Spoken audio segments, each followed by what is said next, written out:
नमस्कार।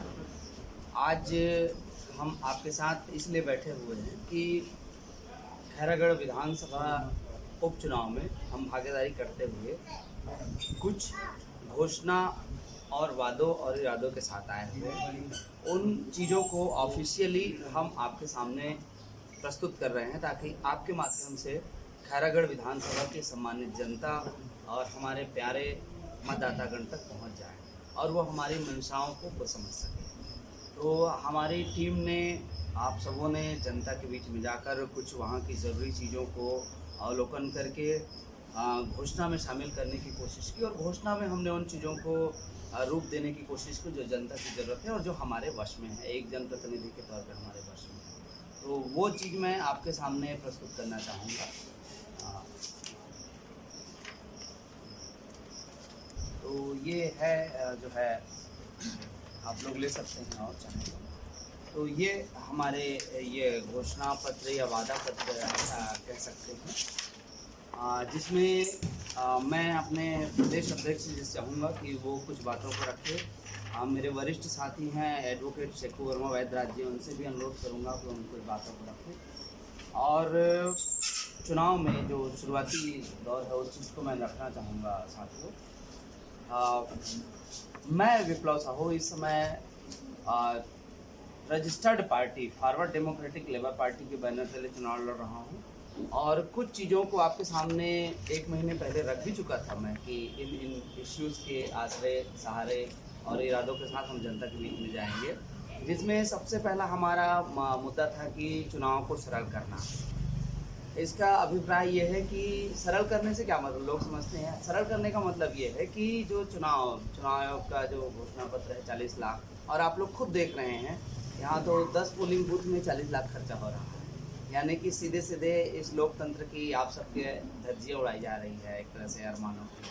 तो हमारा मकसद यही है कि जो रिफॉर्म विदेश में होता है, जो रिफॉर्म उत्तर भारत में भी देखने को मिल रहा है, उन चीज़ों पर जाकर हम जो है चुनाव को सरल बनाना चाहते हैं और वास्तविक डेमोक्रेसी लाना चाहते हैं। साथ ही शिक्षा व्यवस्था में बेहतर प्रबंधन और स्कूल और कॉलेज में मैं अगर निर्वाचित होता हूं तो भी मासिक दौरे करूंगा, ये मेरा स्पष्ट वादा है। और साथ ही खैरागढ़, छुईखदान, गंडई और साल्हेवारा में फ्री कैरियर काउंसलिंग के लिए हम कोचिंग क्लास ऑपरेट करेंगे वहाँ पर। और एक बार विधानसभा में निर्वाचित होने के बाद दूसरी बार निर्वाचन के लिए मैं विधानसभा चुनाव नहीं लड़ूंगा, किसी दूसरे साथी आप में से कोई उसको हम मौका देंगे। उसी तरीके से विधानसभा में मिलने वाला वेतन अगर मैं निर्वाचित होता हूं तो वापिस समाज में दे दूंगा। समाज चाहे तो इसका स्कूल बनाए और कोई क्रिएटिविटी काम में लगाए। उसके बाद पूरे विधानसभा में स्वास्थ्य व्यवस्था का हम बेहतर प्रबंधन करेंगे और छुईखदान में ब्लड बैंक की स्थापना करेंगे। और उसके साथ साथ विधानसभा के विभिन्न विभागों में लगभग 2000 रिक्त पद पड़े हुए हैं, उनके लिए हम लोगों के बीच में जाकर सड़क से लेकर सदन तक हम संघर्ष करेंगे। मैं चाहूँगा आगे हमारे जो साथी हैं वो इन बातों पर। नमस्कार साथियों, छुईखदान क्षेत्र में दुग्ध आधारित लघु उद्योग की स्थापना की जाएगी। शराबबंदी और नशा उन्मूलन के लिए गांव से लेकर शहर और विधानसभा तक लगातार संघर्ष करेंगे। विधानसभा में आवश्यकता अनुसार विभिन्न जगहों में वन आधारित उद्योग की स्थापना। नमस्कार। गांव में अलग अलग भवन न बनाकर सर्व समाज के लिए एक बड़ा किसान भवन बनाना, जिसमें सबके मांगलिक कार्य संपन्न हो सके और हाईटेक तकनीकी की व्यवस्था स्थापित करना। प्रत्येक पंचायत में नई सहकारी समिति का गठन करके समग्र विकास के साथ पढ़ाई, सिंचाई, दवाई, पर्यावरण पर काम करेंगे। साथियों नमस्कार। इत्यादि घोषणा के साथ हमारी पार्टी फॉरवर्ड डेमोक्रेटिक पार्टी के प्रत्याशी श्रीमान विप्लव साहू जी इस चुनाव में भागीदारी कर रहे हैं, आप उसको बताएं। तो आदरणीय पत्रकार साथियों, ये तो हमारे जो 12 वादे, इरादे और घोषणा पत्र हैं और इनमें हमने उन्हीं बातों को शामिल किया है जिनको पूरा करने की सलाहियत, क्षमता एक जनप्रतिनिधि में होती है। और इसके लिए हमें किसी दिल्ली, रायपुर और किसी बड़ी जगहों से आश्रय की घोषणा की उम्मीद या उनकी भी ज़रूरत पड़ेगी, ऐसा हमें नहीं लगता। और हम उतना ही बात रख रहे हैं जितने में समाज का युवा, समाज का किसान, समाज की महिलाएं ऊपर उठ सके। ये तो ही हमारी बात है।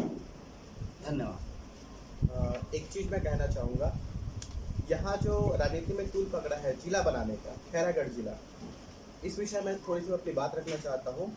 हम लोगों ने 20 जनवरी 2021 को मानपुर मोहल्ला से 2000 लोगों को जिला बनाने के लिए हम राजभवन गए, मुख्यमंत्री साहब के पास गए, फिर मानपुर मोहल्ला जिला घोषित हुआ। पर जिला की घोषणा होने के बाद भी आज भी वहाँ पर प्रशासनिक कार्य नहीं हो रहा है, मतलब वो नाम मात्र का जिला घोषित है। मेरे बोलने का मतलब ये है कि भाई जिला घोषणा करने का मतलब क्या होता है कि वहाँ की जो स्थिति है वो सुधरे, शैक्षणिक, सामाजिक, राजनीतिक, इन सब सारी चीज़ों के लिए, आर्थिक विकास के लिए जिला बनाया जाता है। पर जब मानपुर मोहल्ला जिला बनाने के बाद भी वहाँ कुछ भी नहीं हुआ तो मुझे तो कोई संभावना दिखती नहीं। मैं जिला बनाने का विरोध बिल्कुल नहीं कर रहा हूँ, मैं बिल्कुल सपोर्ट में हूँ, पर ये इस तरह के इनके लुभावने वादे हमेशा चलते आ रहे हैं जो कि बिल्कुल भी उचित नहीं है।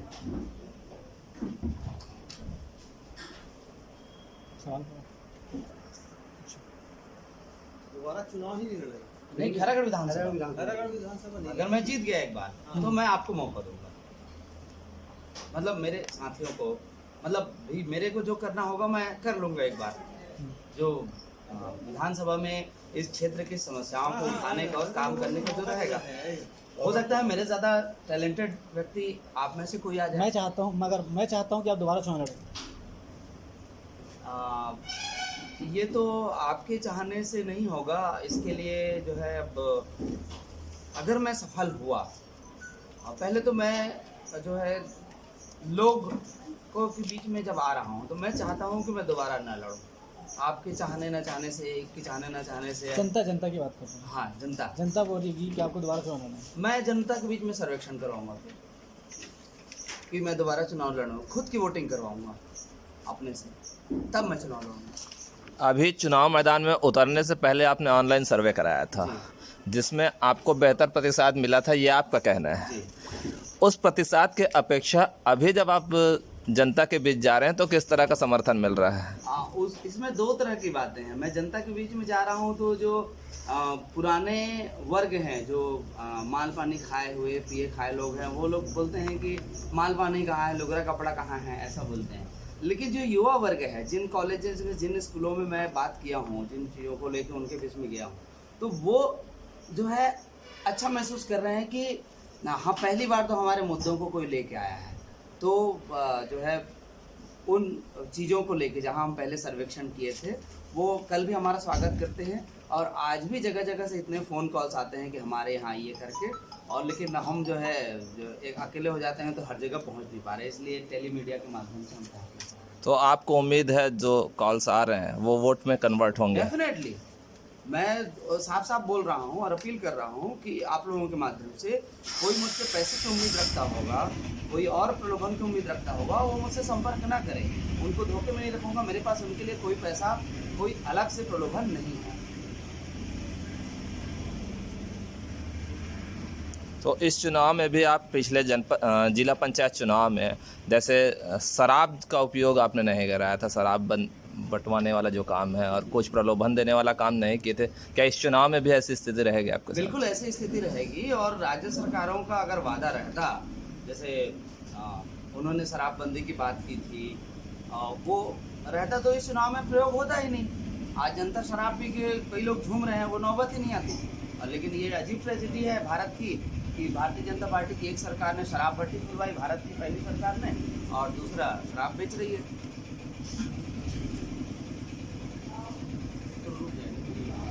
चार में जो बड़ी राजनीतिक पार्टियां हैं, मैं हालांकि नहीं मानता कि कोई पार्टी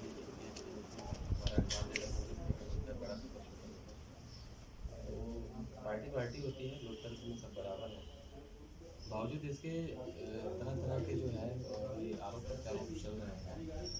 कांग्रेस के जिला निर्माण की घोषणा के बाद से जो है सारा चुनाव जो है उसके ही इर्द गिर्द सिमट सा गया है। तो इस पर मैं आपकी राय जानना चाहता हूँ कि क्या केवल एक जिला निर्माण ही होता है, या खैरागढ़ विधानसभा आप जितना समझ रहे हैं, बचपन से देख रहे हैं, इसकी जो आवश्यकता है, बुनियादी जो चीज़ें हैं, जो राजनीतिक दल इतने वर्षों से आज़ादी के बाद से लेकर अब तक, या हम दो पार्टियों के बीच की बात करें तो आज़ादी के बाद से लेकर अब तक कांग्रेस की बात करें, या 15 साल तक डॉक्टर रमन सिंह की भाजपा की सरकार है उसकी बात करें, तो इनकी असफलता ये सफलता आपका पैमाना, आपका नजरिया, आपका दृष्टिकोण क्या है? देखिए, जैसे मेरे साथी ने भी मानपुर मोहल्ला के बारे में बात की, जब तक जिला का घोषणा और उस पर समेट देना है चुनाव को, मैं समझता हूँ कि जनता के साथ नाइंसाफ़ी होगी। देखिए, नाम दे देना किसी भी ज़िले को और उन लोगों को, जो जनता है, उनको एजुकेट करना, उनके लिए रिफॉर्म करना, इस पर कोई काम नहीं हुआ है और ना ही अभी कोई ऐसा एक्शन प्लान दिखता है मेरे को उनके घोषणा पत्र में।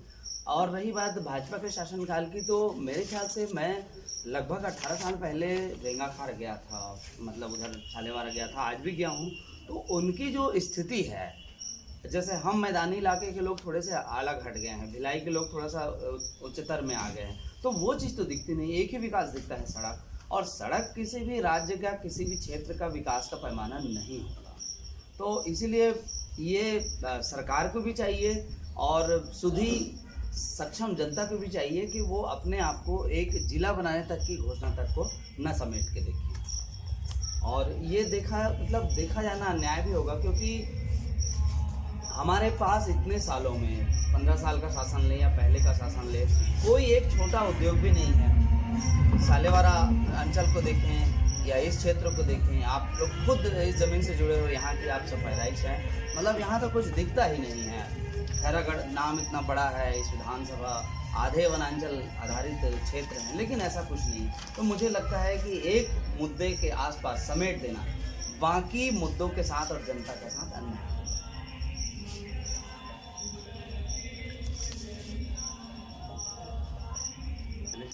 मनोज भाई।